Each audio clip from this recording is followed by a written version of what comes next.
السلام علیکم۔ آج کی کہانی کا مین ٹاپک یہ ہے کہ جھوٹ کا پردہ فاش ہو جاتا ہے، اور دیکھیے کہ کس طرح ایک سمجھدار بہو نے ایک طریقے سے اپنی عزت بھی رکھی اور اپنی ساس کی جھوٹ کا پردہ بھی فاش کر دیا۔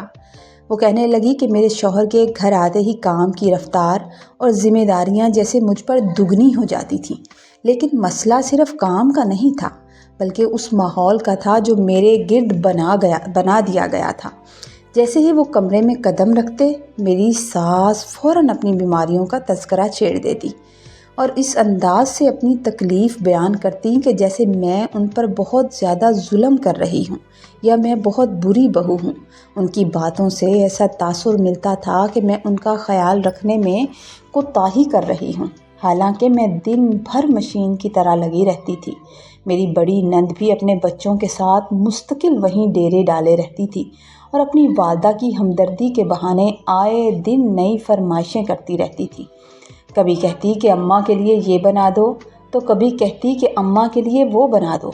وہ نعرے لگا لگا کر دونوں بہنیں دراصل خوب مزے اڑاتی تھیں نت نئے کھانوں کے، اور سارا بوجھ میرے کندھوں پر ڈال دیا جاتا تھا۔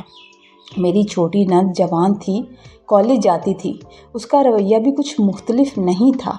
وہ سارا دن میری ساس کے گھٹنے کے پاس بیٹھی رہتی تھی، اور مجال ہے جو اسے کسی کام کا اثر ہو جائے۔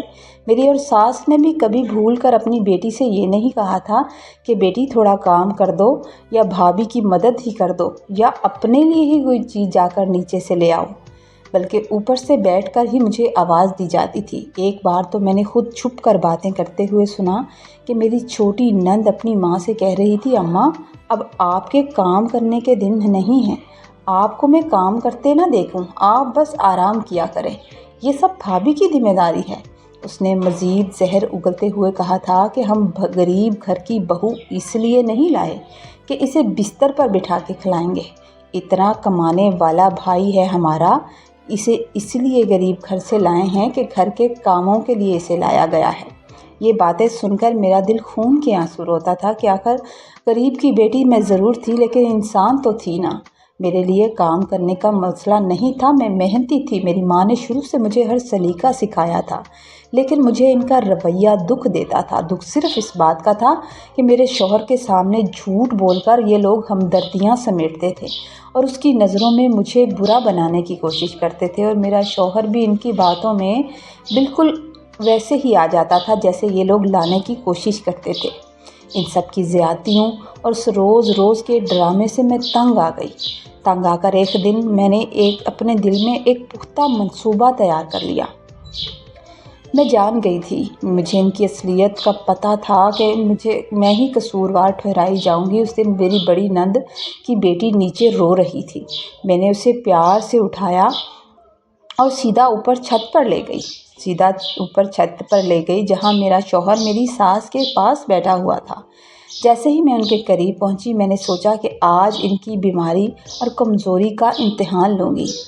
میری ساس کہتی تھی کہ انہیں فالج ہے اور ان کی ٹانگیں کام نہیں کرتی، وہ وہیل چیئر پر ہی رہتی تھی۔ میں نے جیسے جان بوجھ کر ساس کے سامنے بچی کو اس طرح متوازن کیا کہ وہ نیچے گرنے لگی ہے۔ وہ چھوٹی بچی تھی میری ساس، جو ابھی چند لمحے پہلے شدت مرض سے ہلا بھی نہیں جا رہا تھا اور مجھے اوپر چھت کے 50 چکر لگوا چکی تھی۔ انہوں نے جیسے ہی اپنی نواسی کو خطرے میں دیکھا تو پلک جھپکتے ہی میرا تعلق ایک نہایت سادہ اور متوسط گھرانے سے تھا، جہاں غریبی تھی، غربت تھی، لیکن غیرت اور سلیقے کی کوئی کمی نہیں تھی۔ میری ماں نے ہم بیٹیوں کو ہم 3 بہنیں تھیں، میرے والد کی کل کائنات ہم 3 بہنیں تھیں اور ہمارا کوئی بھائی نہیں تھا۔ یہی وجہ تھی کہ میری ماں نے بچپن سے ہی ہمیں ہر سلیقہ، گھرداری کے تمام گر سکھا دیے تھے تاکہ ہم کسی پر بوجھ نہ بنیں۔ کہتے ہیں کہ غریب کی بیٹی کو اگر سلیقہ اور ہنر آتا ہو تو اس سے بڑی دولت کوئی نہیں ہوتی، اس سے بڑا جہیز کوئی نہیں ہوتا۔ ایک بار ہماری والدہ کی قریبی رشتہ دار میں شادی کی ایک تقریب ہوئی، جہاں ہم تینوں بہنوں نے بڑھ چڑھ کر تمام انتظامات سنبھال لیے تھے۔ ہر کام ہم نے بہت سلیقے سے کیا تھا اور اپنے سگڑاپے کی وجہ سے سب کا دل جیت لیا۔ وہاں پر آنے والے سب مہمان ہماری تعریف کرنے لگے۔ شادی سے واپسی کے اگلے ہی دن میرے گھر میں ایک ایسا رشتہ آیا جس نے سب کو حیران کر دیا۔ وہاں موجود کچھ لوگوں نے میری سادگی اور کام کرنے والوں کے جذبے کو اتنا پسند کیا کہ فوراً ہی میرے والدین کے پاس پیغام لے کر آ گئے تھے۔ ابا کا خیال تھا کہ میں بھی چھوٹی ہوں، ابھی وہ اتنی جلدی میری شادی نہیں کرنا چاہتے تھے، لیکن سامنے والا خاندان اس قدر بضد تھا کہ رشتہ لینے والی خاتون دن میں 2 بار آئیں۔ جب وہ 2 بار آ کر مایوس چلی گئیں تو پھر وہ تیسرے دن پھر آ گئیں، جس پر ابا کو بالآخر انہیں ملنے کے لیے بلانا پڑا۔ میری ماں نے مشورہ دیا کہ مل لینے میں کوئی حرج نہیں ہے، ایک بار دیکھ لیں، ہو سکتا ہے آپ کو پسند آ جائے۔ جب وہ لوگ ہمیں دیکھنے آئے ہمارے گھر میں تو اس میں میرے ہونے والی ساس اور میری 2 نندیں شامل تھیں۔ انہوں نے ہمارے جواب کا انتظار بھی نہیں کیا کہ ہمیں وہ لوگ پسند ہیں یا نہیں پسند۔ انہوں نے اس کا انتظار کیے بغیر ہی میرے پیشانی پر پیار دیا اور بہت سے پیسے میری گود میں رکھ دیے۔ گویا انہوں نے اپنی طرف سے رشتہ پکا کر دیا اور میرے ماں باپ حیران ہو کر ایک دوسرے کی طرف دیکھ رہے تھے۔ انہوں نے ابھی لڑکا دیکھا بھی نہیں تھا۔ انہوں نے ہمیں بتایا کہ ان کا اکلوتا بیٹا امریکہ میں برسر روزگار ہے اور 2 بیٹیاں ہیں، اس لیے وہ جلد از جلد شادی کرنا چاہتے ہیں کیونکہ لڑکا چھٹیوں پر آیا ہوا تھا اور اسے جلد واپس جانا تھا۔ میری ماں اس اچانک ہونے والی جلد بازی پر تھوڑی پریشان ضرور تھیں، لیکن میرا بھی تھوڑا بہت جہیز بنا پڑا تھا کیونکہ اماں نے تھوڑی چیزیں میرے لیے جمع کر رکھی تھی، مگر ابا نے اسے اللہ کی رضا اور میری اچھی قسمت قرار دیتے ہوئے حامی بھر لی تھی۔ چونکہ میں گھر کی بڑی بیٹی تھی، اس لیے جو تھوڑا بہت سامان میری ماں نے جمع کیا ہوا تھا نا، وہی دے کر مجھے بڑے ارمانوں کے ساتھ اس بڑے سے گھر میں رخصت کر دیا گیا۔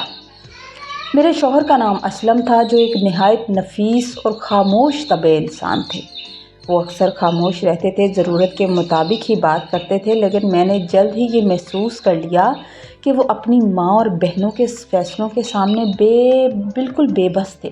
ان کی بات کا وہ انکار نہیں کر پاتے تھے، جو ان کی ماں کہتی تھی وہ ان کے لیے اول آخر ہوتا تھا۔ وہ یہ بھی نہیں سوچتے تھے کہ یہ غلط ہے یا اس کے ساتھ میری بیوی کے ساتھ زیادتی ہو جائے گی، نہیں، بس وہ خاموش رہتے تھے۔ میری بڑی نند سائرہ شادی شدہ تھی اور 2 بچوں کی ماں ہونے کے ساتھ ساتھ ایک پڑھی لکھی ڈاکٹر بھی تھی، جبکہ چھوٹی نند ابھی کالج میں زیر تعلیم تھی۔ حیرت کی بات یہ تھی کہ بڑی نند اپنے گھر میں رہنے کے باوجود ہمارے گھر کے نظام پر مکمل طور پر قابض تھی۔ ہمارے گھر کا ہر چھوٹا بڑا فیصلہ اس کی اجازت کے بغیر نہیں ہوتا تھا۔ وہ وہاں بیٹھ کر فون کرتی تھی تو ہمارے گھر کا کوئی بھی کام جو ہے وہ سر انجام پاتا تھا۔ اسلم صرف 2 ماہ میرے پاس رہے اور پھر انہیں واپس امریکہ جانا پڑا، جس کے بعد گھر کا ماحول اچانک بدلنے لگا۔ ان کے جانے کے محض 2 دن بعد ہی ساس نے اپنی طبیعت کی ناسازی کا شور مچا دیا تھا۔ چھوٹی نند فوراً گاڑی بلا کر انہیں ہاسپٹل لے گئی تو پورا دن گزر گیا۔ میں گھر پر اکیلی تھی، سخت پریشان تھی کہ پتہ نہیں کیا ہوا ہوگا۔ لیکن جب وہ لوگ شام کو واپس آئے تو میری ساس وہیل چیئر پر بیٹھی ہوئی تھی اور یہ دیکھ کر میرے پیروں تلے زمین نکل گئی۔ میری ساس دیکھنے میں بوڑھی نہیں لگتی تھی، وہ 2 دن پہلے ماشاءاللہ بھلی چنگی رہنے والی خاتون اچانک اس حال میں کیسے پہنچ گئیں؟ میرے ذہن میں عجیب و غریب سوال چل رہے تھے۔ میری ساس جو تھی وہ علاقے میں مذہبی خاتون کے طور پر جانی جاتی تھی۔ شام کے وقت محلے کی خواتین ان کے پاس دین کی باتیں سیکھنے آتی تھیں اور اپنے مسئلے مسائل ان سے شیئر کرتی اور اسلام اور دین کے مطابق وہ انہیں مشورے دیتی اور اپنے مسئلوں کا حل ڈھونڈ کر جاتی تھی۔ اور میں اکثر یہ سوچ کر دنگ رہ جاتی تھی کہ وہ جو تبلیغ دوسروں کو کرتی ہیں ان کا اثر ان کے اپنے رویے میں بالکل نہیں تھا۔ وہ تبلیغ صرف لوگوں کے لیے تھی، اس کا اثر گھر پر نہیں ہوتا تھا۔ میرے ساتھ ان کا لہجہ ہمیشہ سخت رہتا تھا اور وہ فون پر اسلم سے اکثر میری جھوٹی شکایتیں لگانے میں بھی دیر نہیں کرتی تھی۔ ہاسپٹل سے واپسی پر چھوٹی نند نے منہ بنا کر مجھ سے کہا، بھابھی اب امی کی ٹانگوں میں فالج کا اثر ہو گیا ہے، یہ چلنے پھرنے سے قاصر ہیں، ڈاکٹر نے انہیں آرام کا مشورہ دیا ہے، اب آپ کو ہی ان کی دن رات خدمت کرنی پڑے گی، اب پتہ چلے گا نا کہ آپ کتنی سگڑ ہیں، آپ کی ماں تو آپ کی بہت تعریفیں کرتی تھی۔ مجھے یہ سب دیکھ کر سن کر حیرت ہوئی کیونکہ میری ساس کے چہرے پر بیماری کا کوئی اثر نظر نہیں آ رہا تھا